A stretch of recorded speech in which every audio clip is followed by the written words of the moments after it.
The Appalachian Mother of Suffering, a name whispered among the mist-covered mountains of West Virginia, where isolation breeds secrets as dark as the coal that once fueled these forgotten communities.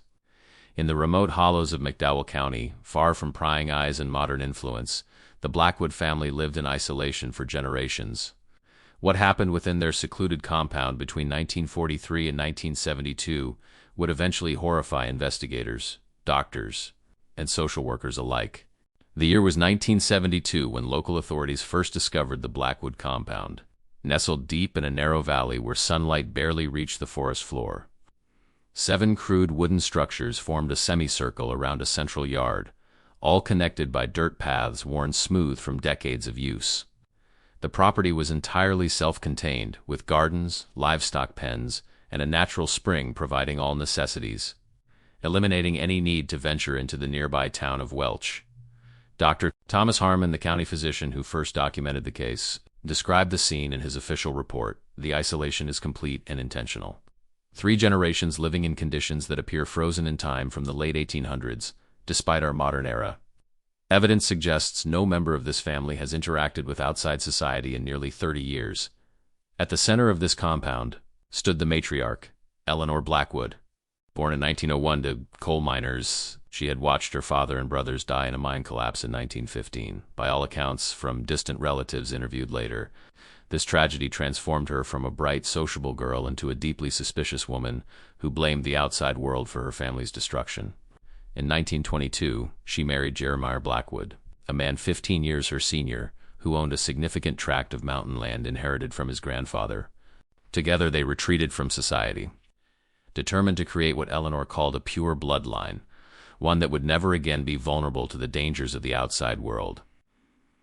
The Blackwood family represents an extreme case of what anthropologists term genetic isolation, explained Dr. Robert Collins of West Virginia University in his 1975 paper on the case. While Appalachian communities have historically been somewhat isolated due to geography, the Blackwood situation demonstrates deliberate, enforced isolation motivated by both paranoia and misguided genetic beliefs. Between 1923 and 1937, Eleanor gave birth to 8 children, 5 girls and 3 boys. According to county records that were later discovered, only the first 2 births were registered with authorities. The remaining children existed with no official documentation, no schooling, and no medical care. They were, in essence, ghosts, individuals unknown to the outside world. As these children reached adolescence, Eleanor implemented her disturbing plan. Convinced that the family's bloodline must remain uncontaminated, she arranged marriages between her own children. The oldest daughter, Margaret, was paired with her brother Thomas when she turned 16 in 1943. Over the subsequent years, Eleanor orchestrated similar arrangements for her other daughters. A former neighbor, speaking on condition of anonymity, recalled, "The Blackwoods stopped coming to town sometime during the war. We figured they'd moved away. Nobody thought to check on them. Folks minded their own business back then. Mountain people value their privacy, and the Blackwoods were always odd anyway." The property's remote location and Eleanor's strategic planning ensured their isolation remained unbroken, a series of no trespassing signs. Combined with rumors Eleanor deliberately spread about vicious dogs on the property, kept potential visitors at bay. The few who did venture close were confronted by Jeremiah, or later, his sons, with shotguns and threats. By 1950, Eleanor's disturbing vision had manifested fully. Her daughters had produced a total of 13 children with their brothers, a 3rd generation raised in complete isolation, many exhibiting clear signs of genetic complications from consanguinity. Within the compound, Eleanor ruled with absolute authority. Her word was law, her interpretations of religion and genetics unquestionable. She developed her own twisted theology, combining misinterpreted biblical passages with deeply flawed understandings of heredity to justify her actions.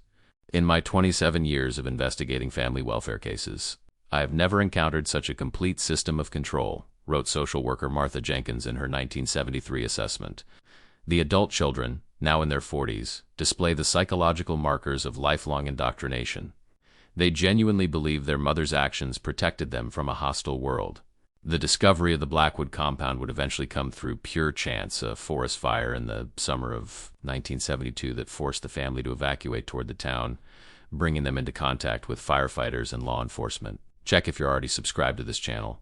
The true horrors of the Blackwood family have only begun to unfold. Subscribe now to ensure you don't miss the shocking details of how. Genetic isolation creates physical and psychological devastation that spans generations.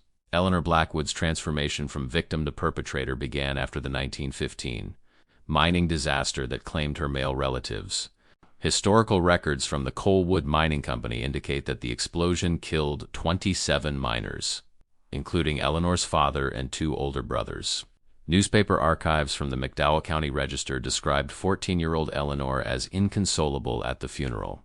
The psychological impact of sudden traumatic loss during formative years cannot be overstated, explained Dr. William Fraser, forensic psychologist who later studied the case. For a young Eleanor, this catastrophe likely created a core belief that the outside world was inherently dangerous and that trusting external systems would inevitably lead to betrayal. Eleanor's marriage to Jeremiah Blackwood in 1922 was, according to her sister's later testimony, a strategic decision. Jeremiah owned 155 acres of remote woodland and shared Eleanor's distrust of modern society following his own negative experiences during World War I.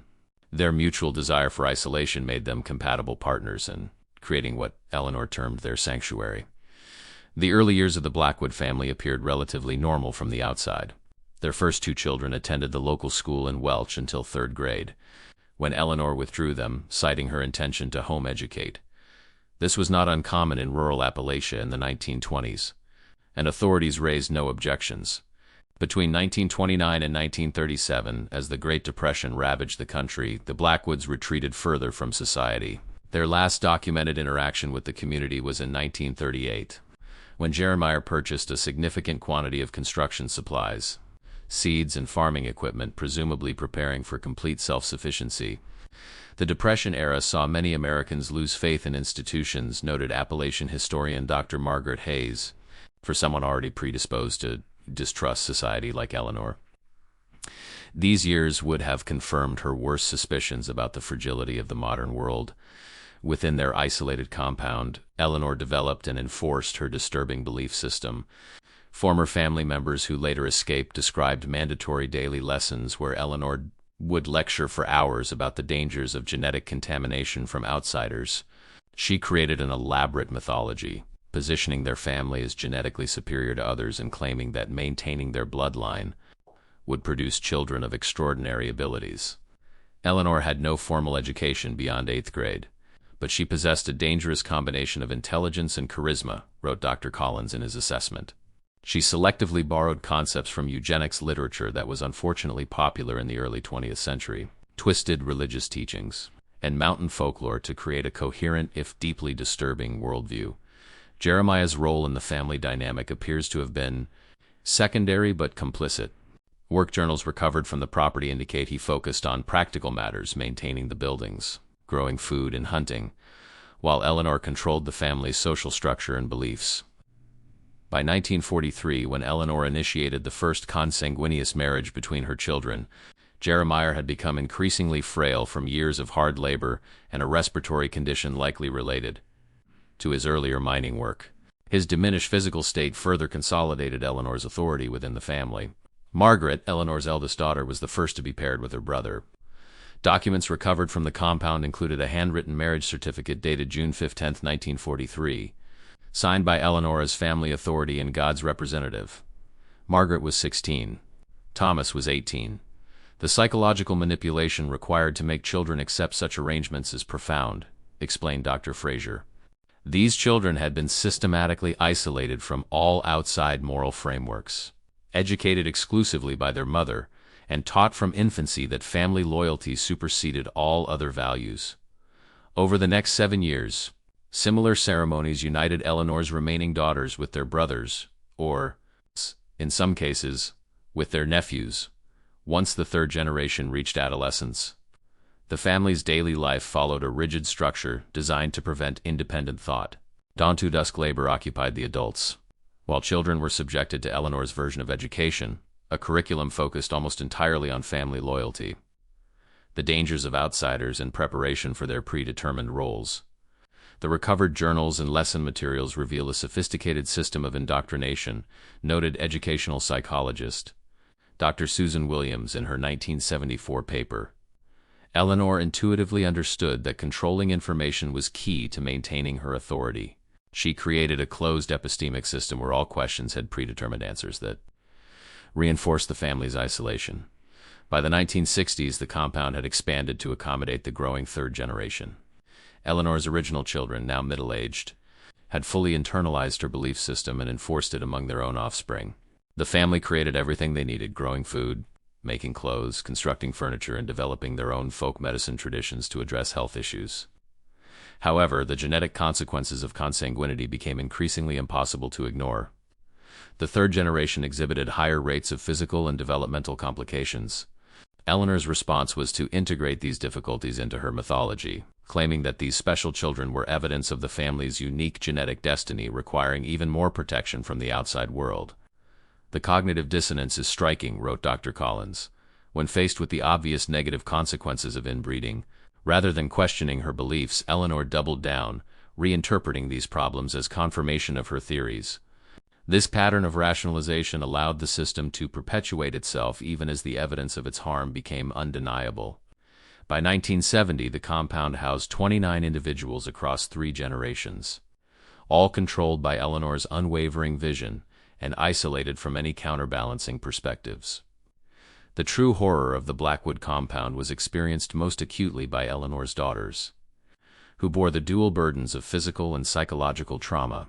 Margaret, Ruth, Sarah, Elizabeth, and Catherine, the 5 Blackwood girls, experienced lives defined by their mother's distorted vision and the inescapable consequences of consanguinity. Margaret, the eldest daughter, became Eleanor's chief enforcer. Family journals recovered from the compound revealed that after her arranged union with her brother Thomas, Margaret initially showed resistance. Entries from Eleanor's personal diary document 3 escape attempts in 1944, each resulting in increasingly severe punishments. The process of breaking Margaret's will appears methodical and calculated, noted forensic psychologist Dr. Fraser. Eleanor understood that securing the compliance of her eldest daughter was crucial to controlling the younger children. By 1946, Margaret's writings show complete submission to her mother's ideology. She began assisting in the preparation of her younger sisters for their own arranged unions, repeating Eleanor's teachings and enforcing family rules. This transformation from victim to perpetuator represents a documented case of what psychologists now term trauma bonding, where victims come to identify with and assist their abusers. Ruth, the second daughter, exhibited a different response pattern. Medical records created after the family's discovery indicate she developed what modern clinicians would diagnose as selective mutism, speaking only when directly addressed by Eleanor or Margaret. Ruth gave birth to 5 children between 1947 and 1959, 3 of whom exhibited significant developmental issues. The family's isolation meant these children received no professional medical care or education. Instead, Eleanor developed what she called special teaching for these grandchildren, a system that essentially trained them for limited roles within the compound based on their capabilities. Sarah, the middle daughter, maintained a secret diary between 1949 and 1961, discovered hidden in a cavity beneath her cabin floor. These writings provide the most comprehensive insider account of the psychological impact of Eleanor's system. "My children do not look right," Sarah wrote in 1955. "Mother says their faces show our family's blessing. But I see the other children from Elizabeth and Catherine and they look the same wrong way. I pray for forgiveness for these thoughts." Another entry from 1958 reads, "I tried to tell James, her brother, husband, about the world I remember from childhood, the town, the school, other people. He became angry, said I was making dangerous fantasies. Sometimes I cannot remember if those memories are real or dreams." If you're feeling the weight of this story in your heart right now, leave a comment saying some mountains hide terrible secrets so I know you're experiencing this journey with me. Your comments help us continue bringing these hidden historical tragedies to light. Elizabeth, the 4th daughter, appears to have found coping mechanisms through creative expression. Dozens of her intricate handmade quilts were recovered from the compound, many featuring unusual geometric patterns that art therapists later analyzed as potential subconscious expressions of genetic distress. Hidden within these seemingly traditional Appalachian quilts were repeating motifs of human figures with distinctive exhibited to those exhibited by the 3rd-generation children. Elizabeth's textiles represent a fascinating case of psychological processing through traditional craft, explained Dr. Laura Bennett, art historian specializing in Appalachian folk art. Unable to verbally express her awareness of the genetic consequences affecting her children, she encoded these observations into her quilting, perhaps the only safe outlet available to her. Catherine, the youngest daughter, bore the fewest children, only two, both of whom showed the most severe complications. Records indicate she developed what appeared to be a prolonged postpartum psychosis after her second birth in 1954, requiring constant supervision by Margaret and Eleanor. The genetic consequences of consanguinity became increasingly apparent with each generation. Dr. Harmon's initial medical assessment of the family documented higher than normal instances of reduced cognitive function, facial asymmetry, reduced immune function, and skeletal abnormalities among the third generation. What we observed in the Blackwood family represents a textbook case of genetic complications from inbreeding. Dr. Harmon wrote, when closely related individuals reproduce, recessive genetic traits, including those linked to disorders, have a much higher probability of expression. The daughters' daily lives followed strict routines established by Eleanor. They rose before dawn for prayer sessions led by their mother, followed by domestic work, gardening, food preservation, and childcare. Their movements were restricted to designated areas of the compound, and interaction between families was carefully monitored. The surveillance system Eleanor established was remarkably comprehensive for its technological simplicity, noted Dr. Williams. The cabins were positioned to allow visual monitoring from the main house. Family members were assigned to report on each other, and daily confession sessions forced disclosure of any rule violations. Perhaps most disturbing was Eleanor's manipulation of maternal instinct as a control mechanism. Her teachings emphasized that separation from the compound would result in their children being taken away and subjected to cruel treatment by outsiders. This fear, particularly powerful for mothers, effectively prevented many escape considerations. By the late 1960s, the third generation had begun reaching adolescence, and Eleanor had already begun arranging unions among these grandchildren, creating a fourth generation of even closer genetic relationships. Sarah's diary entries from this period reveal growing internal conflict. Mother has chosen for my daughter. I cannot write who. I cannot think it. But I saw Ruth's children and what happened to them. I prayed all night for God to take me before the wedding day. The psychological toll on the daughters manifested in various documented symptoms. Margaret's rigid hypervigilance, Ruth's withdrawal, Sarah's anxiety, Elizabeth's sublimated expression through art, and Catherine's psychosis. Yet the system Eleanor had built was self-sustaining, with each generation further removed from normal social understanding and more deeply indoctrinated. The Blackwood daughters represent a profound case study in the lifelong effects of isolation and indoctrination, wrote Dr. Fraser.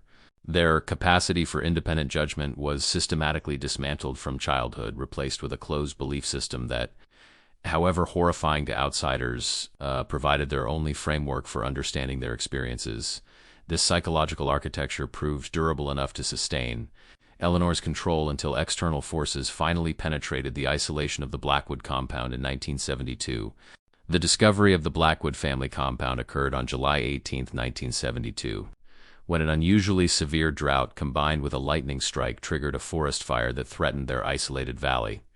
As flames approached the compound from the western ridge, the family was forced to evacuate eastward toward the town of Welch, their first collective contact with the outside world in decades. Forest Service Ranger David Miller was coordinating evacuation routes when he encountered the group moving along an old logging road. His official report described the encounter: approximately 30 individuals of varying ages, dressed in homemade clothing consistent with styles from the 1940s. The group appeared severely disoriented, and was led by an elderly woman who identified herself as Mother Eleanor.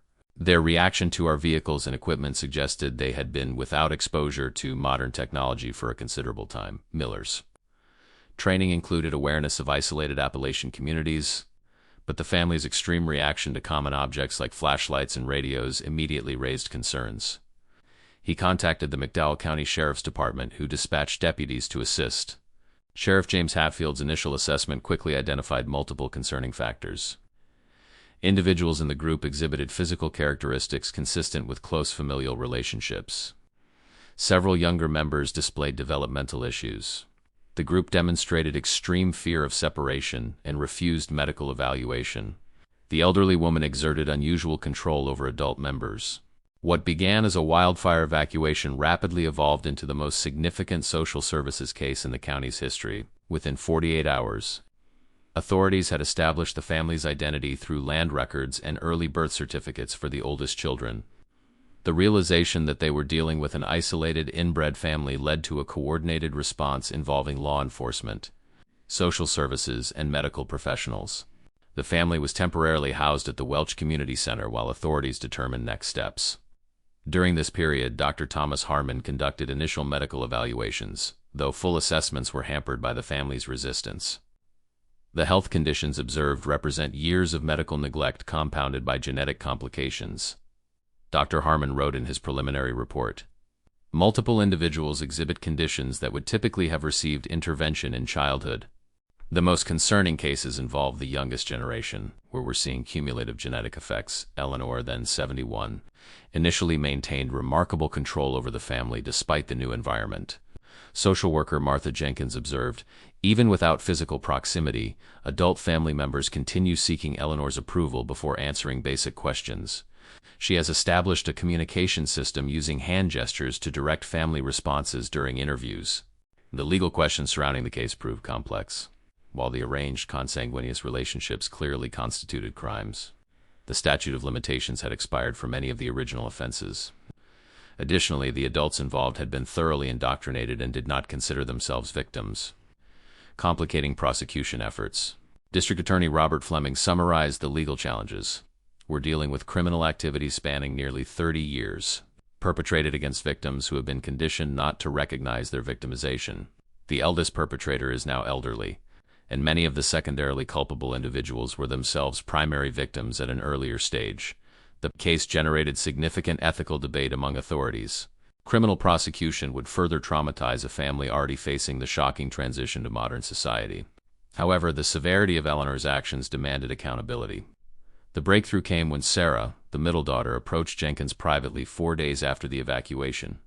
According to Jenkins' notes, Sarah requested paper to continue her diary. During this interaction, she revealed awareness that her family's situation was not natural and expressed concern for her grandchildren. This represents the first crack in the family's unified front. With Sarah's limited cooperation, authorities gained crucial insights into the compound structure and Eleanor's control mechanisms. This information guided the intervention strategy developed by a multidisciplinary team.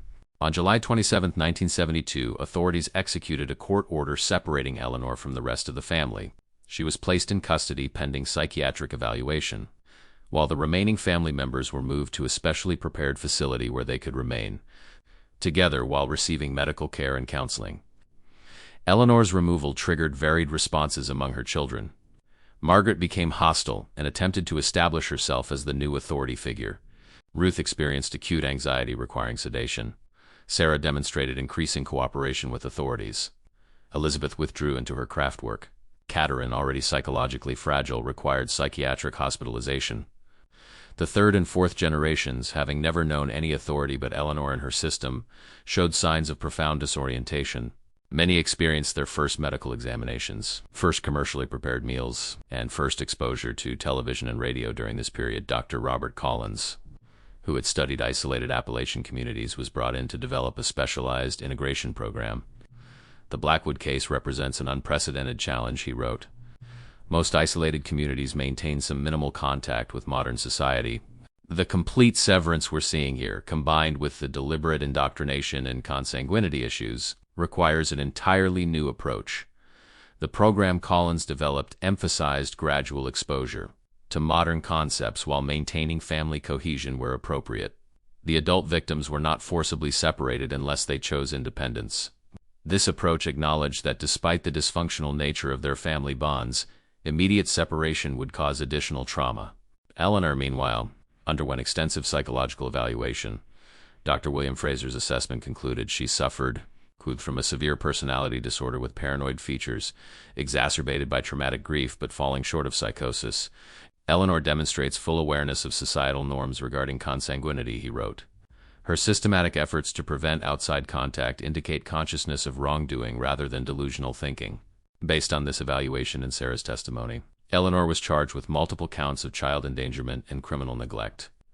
Given her age and health, she was ultimately committed to the state psychiatric hospital rather than prison, where she remained until her death in 1978. consistently maintaining the righteousness of her actions. The Blackwood property, deemed uninhabitable by modern standards, was documented extensively by investigators before being reclaimed by the forest.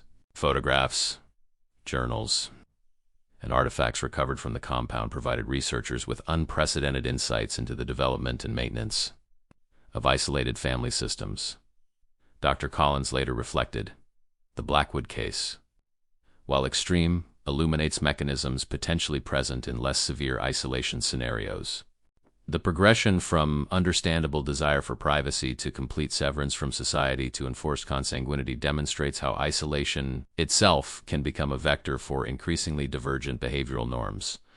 By late 1972, the immediate crisis had stabilized, but the long-term work of helping the Blackwood family integrate into society was just beginning. The aftermath of the Blackwood family discovery unfolded over years, revealing both the resilience of the human spirit and the lasting damage of generational trauma. The family members followed diverse paths that reflected their individual experiences within Eleanor's system and their capacity to adapt to the outside world. Margaret, the eldest daughter and Eleanor's chief enforcer, proved the most resistant to intervention. Despite extensive therapy, she maintained her mother's belief system and refused to acknowledge any wrongdoing. In 1975, after repeatedly attempting to reassert control over other family members, she was diagnosed with a severe personality disorder requiring structured living arrangements. She remained in a supervised residential facility until her death in 1993, never reconciling with her siblings who had chosen different paths. Ruth, whose selective mutism had been a survival mechanism within the compound, experienced a gradual linguistic reawakening under the care of speech therapist Dr. Elaine Porter. Ruth's case demonstrates that even severely entrenched psychological adaptations can yield to consistent, supportive intervention, Dr. Porter wrote in her 1977 paper on the case. By 1980, Ruth was speaking in full sentences to a widening circle of trusted individuals. She eventually moved into a group home in Charleston, where she found purpose caring for houseplants and helping in the communal kitchen. Though she never became fully independent, staff described her as finding a quiet contentment. Sarah, whose hidden diary provided crucial insights for investigators, showed the strongest capacity for adaptation. With educational support, she earned her GED in 1976 and eventually became an advocate for isolated Appalachian families. Her testimony before a state legislative committee in 1981 was instrumental in strengthening West Virginia's home education oversight regulations. "I speak for children without voices," she began her testimony. "Children hidden away in hollows and hillsides who need the outside world to remember they exist." Elizabeth's artistic abilities provided her path forward. Her distinctive quilting technique, which unconsciously documented the family's genetic issues, attracted the attention of Appalachian folk art preservationists. Under their mentorship, she developed her skills and eventually taught traditional quilting to university students. Her work, never explicitly addressing her past but unmistakably influenced by it, was exhibited at the Smithsonian American Art Museum in 1988. The catalog described her pieces as encoded testimonies of survival. Catherine, the youngest daughter whose mental health had been most severely compromised, required long-term psychiatric care. However, with appropriate medication and therapy, she achieved significant improvement. By the mid-1980s, she was able to live in a semi-independent setting and developed a special bond with her grandchildren, who had been placed in foster care but maintained family connections. The third generation, children born of the arranged unions between siblings, faced the most complex challenges. Medical interventions addressed some of their physical health issues, but the combination of genetic complications, educational deficits, and psychological trauma required lifelong support services for many. Among this generation, outcomes varied widely. Some, particularly those with fewer genetic complications, eventually achieved independence and integration into society. Others required continuing care throughout their lives. Dr. Harmon, who continued following the family's medical cases throughout his career, documented these outcomes in a longitudinal study published in 1992. The Blackwood third generation demonstrates that genetic consequences of consanguinity exist along a spectrum, he wrote. While some individuals experienced severe developmental issues, others manifested more subtle effects. This variation underscores the unpredictability of recessive genetic expression, even within a closely related group. The fourth generation, Eleanor's great-grandchildren who had been born shortly before discovery or were young children at the time generally fared better. With early intervention, appropriate education, and foster placements that maintained family connections were beneficial, many developed into well-adjusted adults. Jessica Blackwood, born in 1966 as part of the fourth generation, became a noteworthy success story. Placed with a foster family but maintaining contact with her biological family, she eventually earned a degree in social work and specialized in rural community services. In a 1997 interview, she reflected, "I carry my family's history not as a shame but as a responsibility. Their experience taught me that isolation can be both a protection and a prison, and that communities need bridges rather than walls." The Blackwood case generated significant academic research and practical policy changes. West Virginia revised its protocols for monitoring isolated rural families, implementing wellness check programs designed to respect Appalachian values of independence while ensuring children's well-being. And the case also contributed to broader understanding of genetic counseling needs in rural communities where geographical isolation had historically led to higher rates of consanguinity. Dr. Collins' research led directly to the establishment of the Appalachian Genetic Education Project, which provided non-judgmental information to mountain communities throughout the region. Eleanor's death in 1978 while receiving psychiatric care prompted varied responses from her children. Margaret refused to acknowledge her passing, while Catherine experienced a psychological crisis requiring hospitalization. Sarah and Elizabeth attended the simple funeral but participated in a private ceremony afterward that they described as releasing the weight of her teachings. The story of the Blackwood family entered academic literature and, in more disguised forms, regional folklore. Their compound site, reclaimed by forest after authorities determined the buildings were structurally unsound, occasionally attracts curious hikers despite being officially unmarked on public maps. In 2012, a historical marker was placed in Welch acknowledging broadly that this area was home to families affected by extreme isolation during the mid-20th century, leading to improved rural outreach programs. This deliberately vague wording represents the community's complicated relationship with the case, acknowledging its historical significance while respecting the privacy of surviving family members. As rural Appalachia continues facing challenges of poverty and limited services, the Blackwood case remains relevant to contemporary discussions about balancing cultural autonomy with child welfare. The family story demonstrates how isolation, initially chosen as a protective measure, can develop into something far more damaging when taken to extremes. Sarah, in her final interview before her death in 2014, offered perhaps the most insightful perspective. "Mother believed she was protecting us from a dangerous world. The tragedy is that she created a danger far worse than what she feared. Isolation itself becomes the predator when it grows too complete." If you've watched until here, it's because you connected with this story. Leave a comment saying I watched until the end, so I can get to know you and discover who truly appreciates the historical stories on this channel. Don't forget to subscribe to our channel for more deeply researched cases of historical family isolation that shaped our understanding of genetic and social science. Like this video if you found it informative, and share it with others interested in understanding the darker chapters of American rural history. These forgotten stories deserve to be remembered so we can better protect vulnerable communities today.